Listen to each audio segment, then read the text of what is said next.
মন্দ ধারণা ফুইটা উঠছে, নিশ্চিত আপনি জানেন না যে মন্দ কাজটা সে করে, নিশ্চিত আপনার কাছে কোনো দলিল নাই, মনে রাখবেন নিশ্চিত কোনো, কিন্তু তার চলা বলা উঠা বসায় ফুইটা উঠে যে আসলে মনে হয় মন্দ কিছু তার ভিতরে আছে, দলিল কিন্তু শক্ত আপনার কাছে নাই।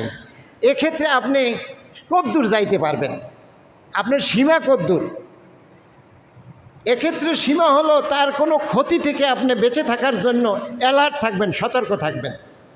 অর্থাৎ এই লোক দ্বারা আপনার যেন কোনো ক্ষতি হয়ে, কারণ তার চালচলন উঠা বসা কেমন কেমন মনে হয়, তার দ্বারা আমার দিনের বা দুনিয়াবি কোনো ক্ষতি হয়ে যেতে পারে, তাই তার থেকে, তার ক্ষতি থেকে বাঁচার জন্য সতর্ক থাকতে হবে।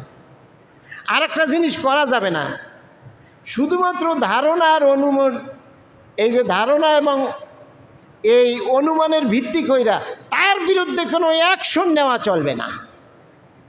খুব লক্ষ্য করেন, জিকির আরেকবার কোন জোরে, লা ইলাহা হয় না, জরুরি কথা।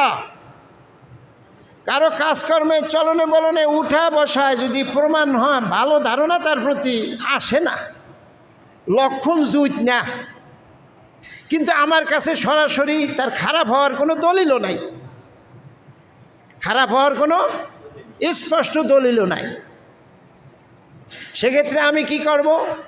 তার ক্ষতি থেকে বাঁচার চেষ্টা করব। আর কি করব না, তার বিরুদ্ধে কোনো অ্যাকশনে যাওয়া যাবে, ধারণা অনুমানের ভিত্তিতে কারো বিরুদ্ধে অ্যাকশনে যাওয়া যায় না। মাসলা বুঝছেন?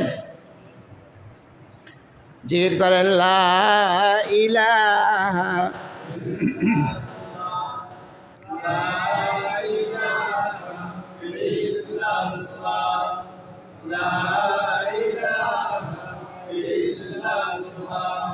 চার নম্বর ধারণা, যেটা একেবারে নির্ভেজাল পাপ, নির্ভেজাল হারাম, কোনো সন্দেহ নাই, এই ধারণা এবং অনুমান করাই যাবে না।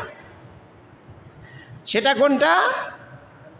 সেটা হলো কোনো কারণ ছাড়া সিদ্ধান্ত নিতে গেলে